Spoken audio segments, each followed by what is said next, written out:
Hello students, welcome to all on your beautiful classes science education hub. और आज हम physical chemistry में average atomic mass पढ़ने वाले हैं। 2 दिन क्लासेस ऑफ थी कुछ रीज़न की वजह से, तो उसके लिए मैं आप सबसे सॉरी बोलता हूँ। और अब आगे से जितने भी क्लासेस रहेंगी आपकी सब कंटिन्यू रहेंगी और आपका जो सिलेबस है वो बहुत टाइम पे पूरा हो जाएगा, ठीक है। और हम आज जो देखने वाले हैं वो एवरेज एटॉमिक मास के बारे में देखने वाले हैं। और आज हम जो पिछले हमने फिजिकल केमिस्ट्री में मॉलिक्यूलर मास पढ़ा, हमने एएमयू के बारे में भी जानकारी ली, उसके ऊपर क्वेश्चन, एवरेज एटॉमिक मास के ऊपर question, isotopes, electron proton neutron हम कैसे और निकाल सकते हैं उसके ऊपर क्वेश्चंस, कुछ जरूरी क्वेश्चंस। और जो आज हम पढ़ेंगे एवरेज एटॉमिक मास, उस पर क्वेश्चन करेंगे, ठीक है। तो चलिए देखते हैं एवरेज एटॉमिक मास होता क्या है। एवरेज एटॉमिक मास हेडिंग डालिएगा, एवरेज एटॉमिक मास, एटॉमिक मास, एवरेज एटॉमिक मास। एवरेज एटॉमिक मास होता क्या है? एवरेज एटॉमिक मास के नाम से आप लोगों को ना अंदाजा लगना चाहिए थोड़ा बहुत। ये हम किसी मतलब एटम का एटॉमिक मास निकाल रहे हैं, वो भी एवरेज निकाल रहे हैं, ठीक है। मतलब देखो, कोई भी एटम है उसका एटॉमिक मास ऐसा नहीं है कि एकदम फिक्स क्वांटिटी में हो, ठीक है, एकदम क्वांटाइज हो, 1 2 3 4 5 10 12 ऐसा हो, ठीक है। ऐसा बिल्कुल नहीं है। जैसे हम हाइड्रोजन का पढ़ते हैं ना कि 1 होता है, ये 1 थोड़ी होता है। हाइड्रोजन का एटॉमिक मास जो है वो कितना होता है पता है? 1.08 के लगभग होता है आई थिंक, ठीक है। तो ये जितने भी एवरेज एटॉमिक मास जो है, एवरेज एटॉमिक मास तो नहीं, जितने भी एटॉमिक मास हैं, ठीक है, सब एक्यूरेट नहीं है, ठीक है, क्वांटाइज्ड फॉर्म में नहीं है। अब जैसे क्लोरीन जो है, क्लोरीन का कितना एटॉमिक नंबर होता है? 17 होता है। एटॉमिक मास होना इस हिसाब से कितना चाहिए? 34 होना चाहिए। बट हम लिखते क्या है? इसके जगह पे हम लिखते हैं 35.5 लिखते हैं, ये नहीं लिखते, ये लिखते हैं। तो जो एटॉमिक मास है, अब ये भी एवरेज। अच्छा, ये सारी एवरेज एटॉमिक मास आए कहां से? मैं फिर से तुमको एक बार याद दिला देता हूँ, रिकॉल करा देता हूँ। ये ऐसा कुछ मैंने आपको बताया था, ठीक है। अब देखो, कंफ्यूज नहीं होना है ना, कंफ्यूजन में नहीं तो आ जाओगे, मैं बता दे रहा हूँ। ये एवरेज एटॉमिक मास है, और वो क्या था?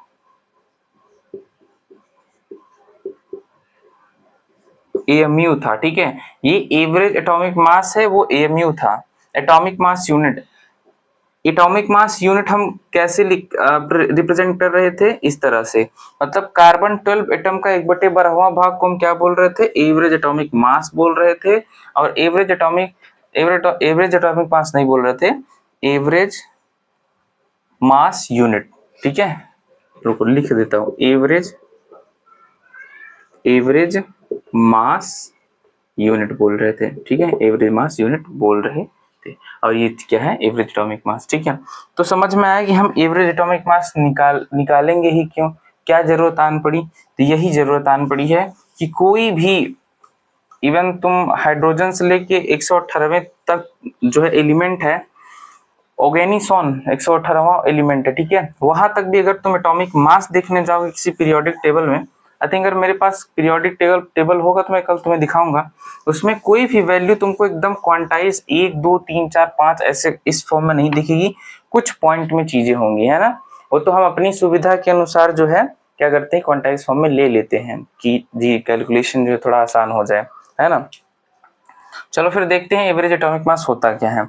एवरेज एटॉमिक मास क्या होता है? देखो बच्चे, इसमें हम क्या करेंगे ना, आइसोटोपिक मास लेंगे। मैंने तुम्हें आइसोटोप बताया था, ठीक है। अगर भूल गया तो मैं फिर रिकॉल कराता हूं तुमको। आइसोटोप का मतलब होता है जिसका एटॉमिक मास सेम हो। क्या सेम हो?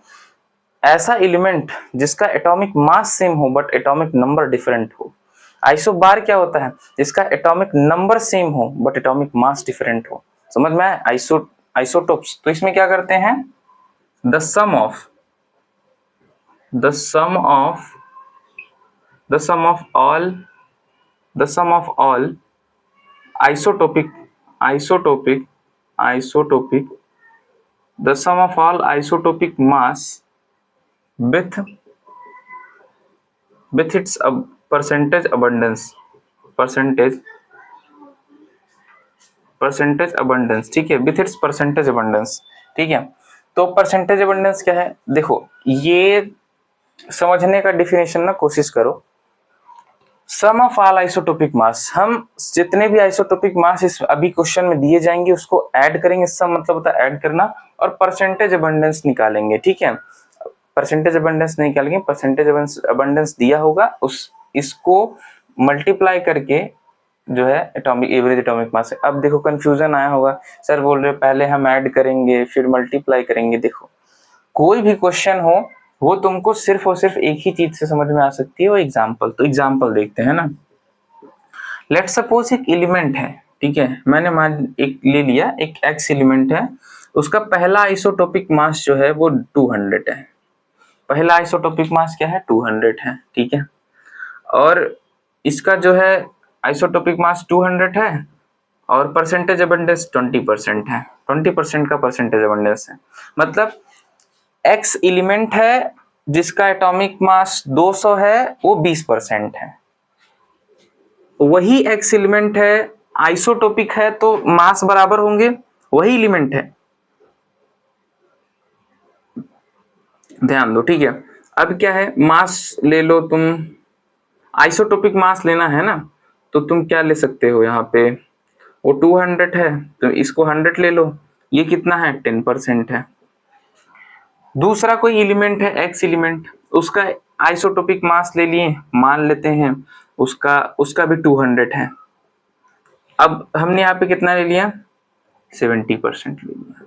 चलो अब क्या करेंगे, अब हम इसका क्या कैलकुलेट करेंगे, एवरेज एटॉमिक मास कैलकुलेट करेंगे। देखो कैसे कैलकुलेट करते हैं। पहले तो एक फॉर्मूला होता है, उसको नोट कर लो, फिर उसके बाद मैं लिखवाता हूँ। एवरेज एटॉमिक मास, ये मैं शॉर्टकट में लिख रहा हूँ ना, द सम ऑफ, इसका ये तो साइन जानते होगे, सम ऑफ, ठीक है, the sum of all isotopic mass by total percentage abundance, ठीक है। ये तो हो गया फॉर्मूला।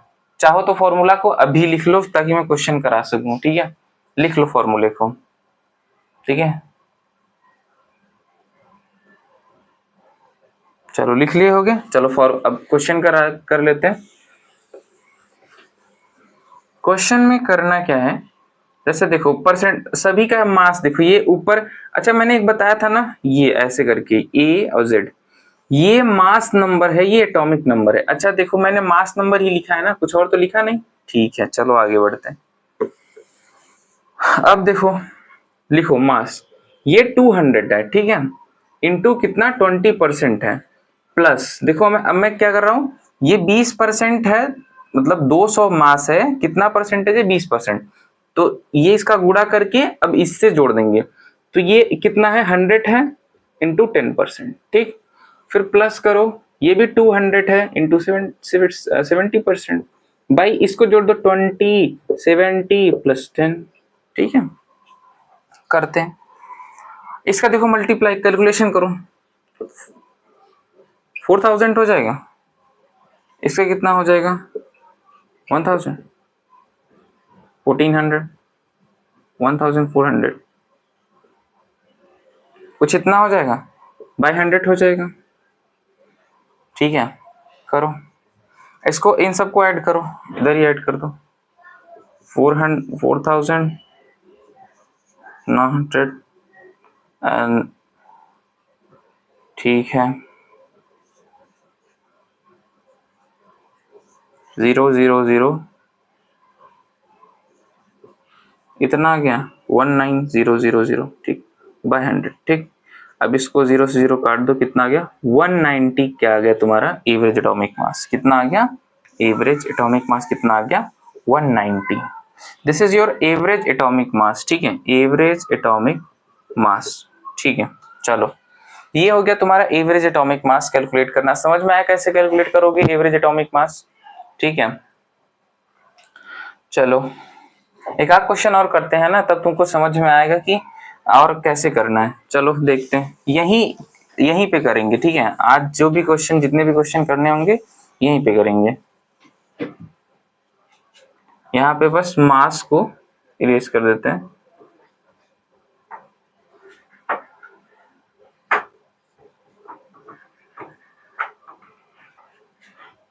ठीक है, लेट सपोज हम यहाँ पे ले लेते हैं, यहाँ पे 50 ले लेता हूँ मास में, यहाँ पे मैं 40 ले लेता हूँ, यहाँ पे कितना ले लेता हूँ 100 30 ले लेते हैं। ठीक है, 30 ले लेते हैं।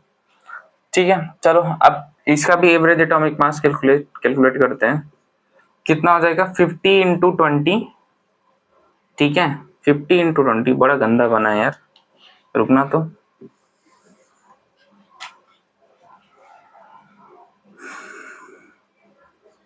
फिफ्टी इंटू 20, ठीक है, प्लस 40 इंटू 10 प्लस 30 इंटू 70। ठीक, बाई अब देखो कितना 20 10 70, नेक्स्ट टाइम भी ऐड किए थे कितना आया था 100 आया था। ठीक है, चलो मल्टीप्लाई करते हैं, ये इतना आ गया, ये इतना।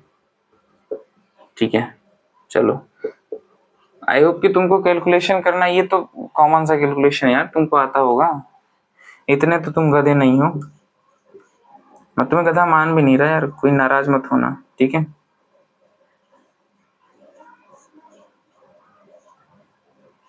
ठीक 35। तुम में से तो इसमें कोई घोड़े भी होंगे, मतलब बहुत अच्छा जिनका कैलकुलेशन होगा, बहुत फास्ट करते होंगे।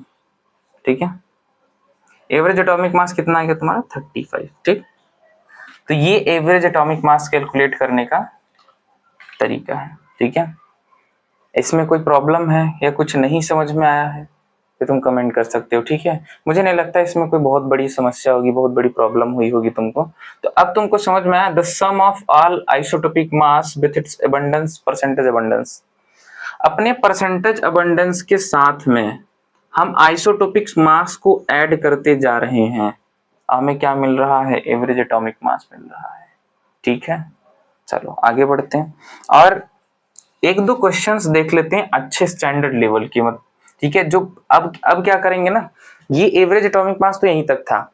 आज हम जितनी पुरानी चीजें पढ़े हैं उन सब थ्योरीज पे, जो भी मैंने तुम्हें पढ़ाया उस पे आज हम क्वेश्चन करेंगे, क्वेश्चन की प्रैक्टिस करेंगे, क्योंकि थ्योरी पढ़ लेने से ही जो है सब कुछ नहीं हो जाता बच्चे। ठीक है, क्वेश्चन करोगे तब तुम्हारे दिमाग में वो चीज रहेगी, नहीं तो फिर दिमाग में रहने वाली चीजें नहीं है, मतलब है दिमाग में रहने वाली पर रहती नहीं है ना, समस्या ये है सबसे ज्यादा।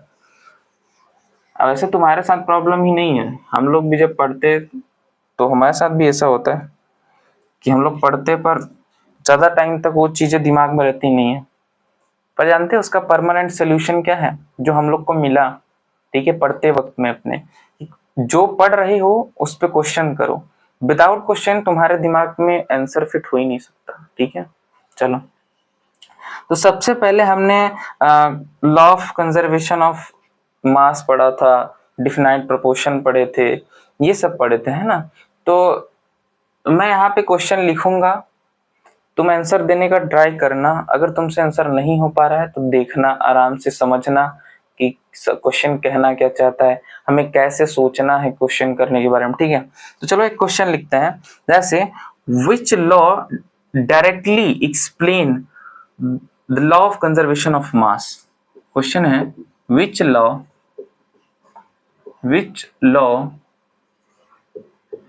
Directly explain law of conservation of mass, law of conservation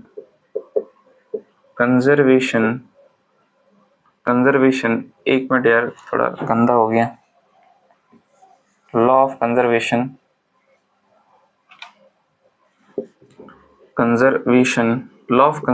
of mass. ठीक है, लॉ ऑफ कंजर्वेशन ऑफ मास। तो ये रहा तुम्हारा क्वेश्चन और इसके 4 ऑप्शन भी हैं। ठीक है, कौन कौन से ऑप्शन है, डाल्टन्स लॉ, पहला ए ऑप्शन तुम्हारा डाल्टन्स लॉ। ठीक, दूसरा तुम्हारा ऑप्शन क्या है, दूसरा तुम्हारा ऑप्शन है एवोगाद्रो लॉ। एवोगाद्रो अंकल को जानते हो ना, जानते हो गया यार, ठीक है। अभी बहुत भर भर के यूज होंगे, ठीक है। दूसरा है बोथ ए, तीसरा जो ऑप्शन है बोथ, दोनों, both A and B. D है, डी क्या है, नन, कोई नहीं, इसमें से कोई नहीं। देखो अब तुम सवाल पढ़ो, इस एक ही सवाल में तुम्हें सिखाऊंगा कि तुम्हें सवाल पढ़ना कैसे है, सोचना कैसे है और जवाब कैसे देना है। पहले सवाल को पढ़ो, विच law directly explain law of conservation of मास। सवाल कहना ये चाहता है कि कौन सा ऐसा लॉ है, सवाल को देखते रहो, मुझे मत देखो, कौन सा ऐसा लॉ है जो डायरेक्टली एक्सप्लेन करता है लॉ ऑफ कंजर्वेशन ऑफ मास। अब जब सवाल ने ये बोल दिया तो तुम दिमाग में प्रोसेस करो अपने कि लॉ ऑफ कंजर्वेशन ऑफ मास हमने पढ़ा क्या था, क्या पढ़ा था लॉ ऑफ कंजर्वेशन ऑफ मास। तुम एनर्जी को ना ही क्रिएट कर सकते हो ना ही डिस्ट्रॉय कर सकते हो, यही पढ़ा था ना लॉ ऑफ कंजर्वेशन ऑफ मास, यही था, बिल्कुल यही था, ठीक है। तो अब तुम्हें समझ में आ गया कि लॉ ऑफ कंजर्वेशन ऑफ मास क्या था, कि हम इन मास को या एनर्जी को नहीं क्या कर सकते हैं, क्रिएट कर सकते हैं, नहीं डिस्ट्रॉय कर सकते हैं। तो ठीक है, अब देखो अब सोचो कि डाल्टन ने क्या दिया था। तुम्हें तो ये पता चल गया कि हमें लॉ ऑफ कंजर्वेशन मास ये होता है। अब सोचो डाल्टन ने क्या दिया था, सोचो जरा, सोच के देखो। चलो ठीक है, पहले ना ये तीन ऑप्शन देख लेते हैं, फिर डाल्टन पे आते हैं ना। एवोगाद्रो लॉ, एवोगाद्रो लॉ में सीधा सीधा तुम्हें पता होगा एवोगाद्रो ने क्या दिया था, ये 6.022 इंटू 10 की पावर 23 ये नंबर दिया था, जिसे हम मोल बोलेंगे आगे चल के, है ना। अभी अगले लेक्चर में इसी को मोल बोलेंगे, ठीक है। बोथ ए एंड बी, तो ये अब देखो, अच्छा क्या ये चीज तुमको, अब सोचो क्या ये चीज तुमको बता रही है क्या कि लॉ ऑफ कंजर्वेशन ऑफ मास है, बता रही है। लॉ ऑफ कंजर्वेशन ऑफ मास क्या था, मास को या एनर्जी को ना तुम बना सकते हो ना तो मतलब तुम नहीं डिस्ट्रॉय कर सकते हो, नहीं तुम उसको क्रिएट कर सकते हो। क्या ये चीज एक्सप्लेन कर रही है क्या, क्या ये बता रही है कि तुम जो है एनर्जी को ना तो डिस्ट्रॉय कर सकते हो ना तो क्रिएट कर सकते हो, बता रही है क्या, नहीं बता रही। चलो ये ऑप्शन गलत हो गया। फिर लिखा है बोथ ए एंड बी। अच्छा इसमें देखो बी तो हमने गलत कर दिया, मतलब दूसरा वाला ऑप्शन तो हमने गलत कर दिया। रुको यार थोड़ा गड़बड़ हो गया, यहाँ पे मुझे बी या सी करना चाहिए था, बी सी डी ना, उल्टा सब कर दिया, दिमाग उल्टा चल रहा है, ठीक है। तो बोथ ए एंड बी, तो बी तो तुमने गलत कर दिया, तो मतलब ये ऑप्शन भी गलत हो गया क्योंकि इसमें बी वाला ऑप्शन है, ठीक है। इलिमिनेशन मेथड है ये, हम इलिमिनेट कर रहे हैं आंसर को, नन, ठीक है। नन तो ऐसा तो है नहीं कि कोई हो ही नहीं सकता, हो भी सकता है नहीं भी हो सकता है, अब इसको छोड़े रखो। अब आ जाओ पहले वाले डाल्टन लॉ पे। डाल्टन ने क्या किया था, याद करो, रिकॉल करने की कोशिश करो। डाल्टन ने बोला था, डाल्टन ने एटम के बारे में बताया, एटम के बारे में उन्होंने क्या बताया, एटम के बारे में उन्होंने ये बताया कि एटम जो है वो फर्दर सब डिविजिबल है, इसके बाद अब उसको हम डिवाइड नहीं कर सकते। एटम क्या है, फर्दर सब डिविजिबल है या इनडिस्ट्रक्टिबल है। इनडिस्ट्रक्टिबल का मतलब अब उसको डिस्ट्रक्ट नहीं किया जा सकता, यही ना बोले थे मेंडल ने। ये एटम के बारे में थ्योरी दी थी, उन्होंने बताया था कि एटम इज इनडिस्ट्रक्टिबल, एटम को जो है डिस्ट्रक्ट नहीं किया जा सकता, ठीक है। इंडिविजुअल उसको जो है पार्ट में नहीं अब तोड़ा जा सकता। और लॉ ऑफ कंजर्वेशन मास भी तो यही बोलता था कि तुम किसी भी मास या एनर्जी को जो है वो नहीं कर सकते, क्या नहीं कर सकते, क्रिएट नहीं कर सकते, नहीं डिस्ट्रॉय कर सकते हो, ठीक है। तो अब समझ में आया ना।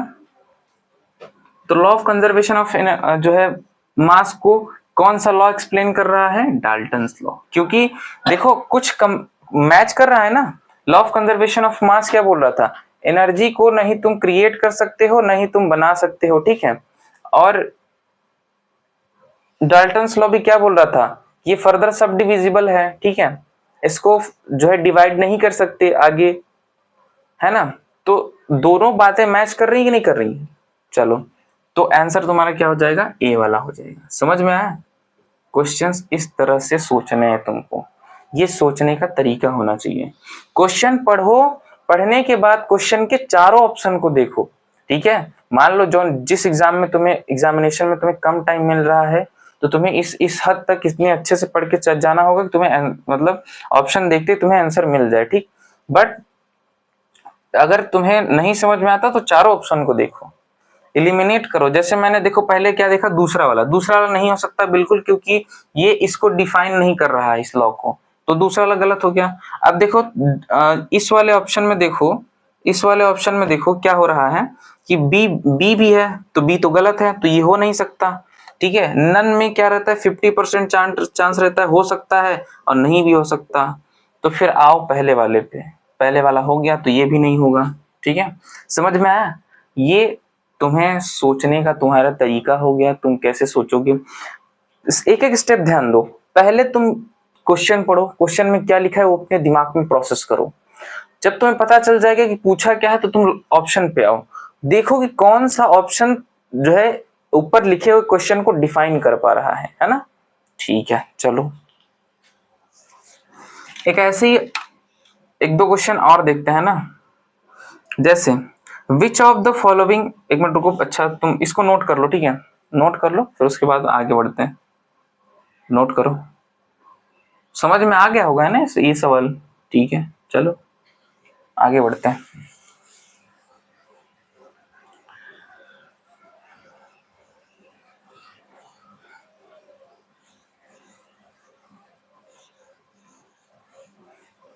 चलो क्वेश्चन है, which of the following facts went against the Dalton's law. Question है which of the following, which of the following, which of the following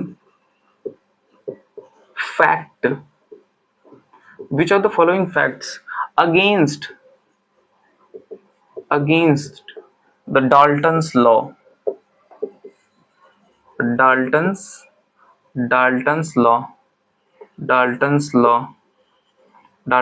ठीक है। कौन सा फैक्ट है जो अगेंस्ट है डाल्टन्स लॉ के, डाल्टन्स लॉ के अगेंस्ट में कौन सा वो है, सॉल्व करके मतलब चलो ऑप्शन दिया है ना, ऑप्शन बुक में दिया है, ऑप्शन लिख लेते हैं। ए ऑप्शन क्या दिया है, ऑप्शन दिया है discovery of radio active, discovery of radio active, discovery of radio active activity, discovery of radio activity. दूसरी बात क्या दिया है, discharge tube experiment, discharge tube experiment,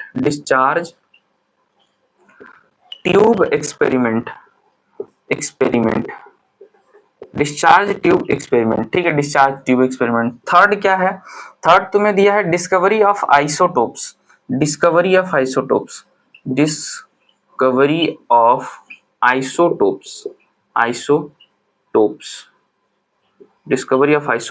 ठीक है। और लास्ट ये है ऑल ऑफ दीज। अब देखो ये भी एक और दूसरे अच्छा क्वेश्चन है ना। पहले आप सवाल को पढ़ो, ध्यान से सवाल को पढ़ो। Which of the following fact against the Dalton's law, Dalton's law को एक बार रिकॉल करो। क्या है डाल्टन्स लॉ, डाल्टन ने ये बताया था कि एटम जो है वो फर्दर अब सब डिविजिबल है, ठीक है, और एटम जो है वो सब एटॉमिक पार्टिकल से मिलके बना होता है। यही लॉ था ना, एटम जो है सब एटॉमिक पार्टिकल से मिलके बना हुआ है। सॉरी, डाल्टन ने ये बताया था कि एटम फर्दर सब डिविजिबल है, उसको डिवाइड छोटे छोटे पार्ट में सब डिवाइड नहीं कर सकते, इंडेस्ट्रक्टिबल है, यही दिया था। चलो ठीक है। अच्छा अब ऑप्शन में देखो ना, पहला ऑप्शन देखो और सोचने की कोशिश करो। ऐसे डिस्कवरी ऑफ रेडियो एक्टिविटी, क्या डाल्टन ने रेडियो एक्टिविटी की डिस्कवरी की थी क्या? बोल रहा है अगेंस्ट पर ऐसे मार्क कर दो, अगेंस्ट मतलब खिलाफ, डाल्टन्स थ्योरी के खिलाफ कौन बात कर रहा है? इन चारों ऑप्शन में कौन सी बात ऐसी है जो डाल्टन्स थ्योरी के खिलाफ है? अगेंस्ट मतलब खिलाफ, ऐसे समझो, ठीक है। तो क्या डाल्टन ने रेडियो एक्टिविटी की खोज की थी? नहीं, ये बात गलत है, उसने ये तो खोज नहीं की थी। डिस्चार्ज ट्यूब एक्सपेरिमेंट की खोज की थी, वो तो जो है रदरफोर्ड के टाइम पे हुई थी, तो डाल्टन ने वो भी नहीं किया था। डिस्कवरी ऑफ आइसोटोन्स भी नहीं किया था, क्योंकि उन्होंने सिर्फ एटम के बारे में बताया था। ठीक है, उस समय इलेक्ट्रॉन, प्रोटॉन, न्यूट्रॉन बताया नहीं, क्योंकि डाल्टन ने ये बोला था कि हम जो है एटम को तोड़ ही नहीं सकते। बाद में जाके एटम टूट गया इलेक्ट्रॉन, प्रोटॉन, न्यूट्रॉन में ना, तो ये भी गलत है ना, ऐसे सोचो। ठीक है, ऑल ऑफ दीज वाला सही है। अब पूछो क्यों। बोला है कि which of the following fact against the Dalton's law, ये भी अगेंस्ट में है, ये भी अगेंस्ट में है, ये भी अगेंस्ट में है, तो सभी अगेंस्ट में है। सभी सारी तीनों बातें डाल्टन्स लॉ के अगेंस्ट में है, तो ये ऑप्शन सही हो जाएगा। ठीक है, वो पूछा है कि अगर तुम सिर्फ इतनी भूसी बुद्धि लगा के आओगे कि डिस्कवरी ऑफ रेडियो एक्टिविटी, हाँ सर उसने रेडियो एक्टिविटी की तो डिस्कवरी की नहीं थी, तो यही वाला ऑप्शन सही हो जाएगा। तो तुम पागल हो, तुम चारों ऑप्शन देखो। ठीक है, discovery tube, discharge tube experiment, ठीक है, डिस्चार्ज ट्यूब एक्सपेरिमेंट क्या उसने किया था? नहीं किया था। Discovery of isotones, electron, proton, neutron को ही उसने नहीं बताया, तो आइसोटोन क्या बताएगा? रेडियो एक्टिविटी बहुत दूर की बात हो जाती है, ये तो रदरफोर्ड के टाइम में खोजा गया था। तो उसने, डाल्टन्स ने सिर्फ एक एटम के बारे में बताया था, वो भी उसकी थ्योरी जो है बाद में रॉन्ग हो गई थी। तो तीनों बातें अगेंस्ट हैं, ऑल ऑफ दिस मतलब सभी बातें अगेंस्ट हैं। समझ में आया? ये कंपटीशन एग्जाम में ऐसे तुम्हें क्वेश्चन मिलेंगे, ठीक है, जो एमसीक्यू टाइप के आते हैं, और तुम फंस जाओगे पक्का, क्योंकि 2 लाइन पढ़ोगे, एक ऑप्शन दिखेगा, तुम मार के खाली हो जाओगे, ऐसे टिक मारोगे से खाली हो जाओगे। नहीं तो अगर ऐसे गोला होगा तो तुम ऐसे ऐसे ऐसे करके गोला भर के खाली हो जाओगे, है ना? तो चारों ऑप्शन देखो, ठीक है, थोड़ा सा 5 सेकंड 10 सेकंड टाइम ज्यादा लग जाएगा, कोई दिक्कत नहीं है, तुम सोचो, सही मार्क करके आओ। ठीक है, तो समझ में आया? ये क्वेश्चन समझ में आया? चलो, आई होप तुमको समझ में आया होगा। नहीं समझ में आया होगा तो कमेंट तो है ही, तुम बता सकते हो कि सर एक बार फिर से इस क्वेश्चन को करा दीजिए, तो मैं दोबारा से इस क्वेश्चन को करा दूंगा। चलो मिटा दें, लिख लो फिर मिटा देते हैं। चलो आगे बढ़े।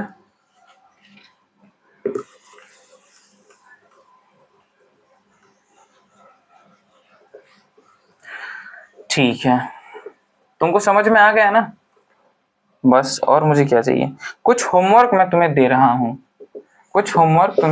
हूँ, वो एवरेज एटॉमिक मास पे के बेसिस पे तुम्हें होमवर्क दे रहा हूँ। एवरेज एटॉमिक मास पे जैसे फॉर एग्जांपल एक एलिमेंट है, फर्स्ट क्वेश्चन है, ठीक है, एलिमेंट है, इसका एटॉमिक मास कितना है? 300 है। कितना है वो? 30% है। दूसरा आइसोटोपिक मास कितना है? 100 है। वो कितना है? 40% है। ठीक है, तीसरा कितना है? x, वो 50 है, और इसका कितना है? 70 हो गया ना, 30%। ठीक, अब तुम इसका एवरेज एटॉमिक मास कैलकुलेट करो। दूसरा क्वेश्चन तुम्हारे लिए, एक एलिमेंट है x, ये x एलिमेंट है, ठीक है, चलो लेट ये 100 है, तो कितना होगा? 40%। ये 500 है, 500 तो आइसोटोपिक मास इतना ज्यादा नहीं जाएगा, ठीक है। ये तुम ले सकते हो 120, ले सकते हो 60% ले लो, ठीक, ठीक है, ज्यादा ही हो गया? नहीं ठीक है, एवरेज एटॉमिक मास इसका कैलकुलेट करना, ठीक है, इसका एवरेज। थर्ड क्वेश्चन तुम ले लो, एक एलिमेंट है, एवरेज एटॉमिक मास 50 है, कितना परसेंटेज है वो? 30% है। दूसरा एलिमेंट ले लो 70, उसका एवरेज एटॉमिक मास 10% है। और तीसरा एलिमेंट ले लो, वो 100 है, और उसका जो है परसेंटेज अबंडेंस है कितना है? 60% है। अब इन तीनों का तुम्हें एवरेज एटॉमिक मास कैलकुलेट करना है, फाइनल बात, ठीक है, एवरेज एटॉमिक मास। ये रहा तुम्हारा होमवर्क। इन तीनों होमवर्क को कोशिश करना, घर पे एवरेज एटॉमिक मास कैलकुलेट करना, और जो कोई भी तुमसे गलती हो रही है देखो बच्चे ऐसा नहीं है कि क्वेश्चन करने में, हम भी जब पढ़ रहे थे तो क्वेश्चन करने में भर भर की गलतियां किए थे, ठीक है, तुमसे भी गलती होगी, ठीक है, उसको ठीक करो, क्रॉस चेक करो, ठीक है, और देखो कहाँ गलती हो रही है, और नहीं समझ में आ रहा तो फिर मैं हूँ ही, ठीक है, तुम्हें समझाने के लिए। तो नोट कर लो, ठीक है, नोट कर लो, फिर नेक्स्ट लेक्चर से हम क्या स्टार्ट करेंगे, ठीक है, चलो नोट कर लिया होगा। नेक्स्ट लेक्चर से हम मोल के बारे में पढ़ना स्टार्ट करेंगे, और फिर 2-3 लेक्चर लगेंगे मोल पढ़ा के, फिर उसके बाद हम अपने आगे जो है चैप्टर में बढ़ जाएंगे, ठीक है। तो तुम्हें ये समझ में आया होगा, मैं इतनी उम्मीद करके चलता हूँ, मिलते हैं नेक्स्ट क्लास में, ठीक है बच्चे, थैंक यू सो मच।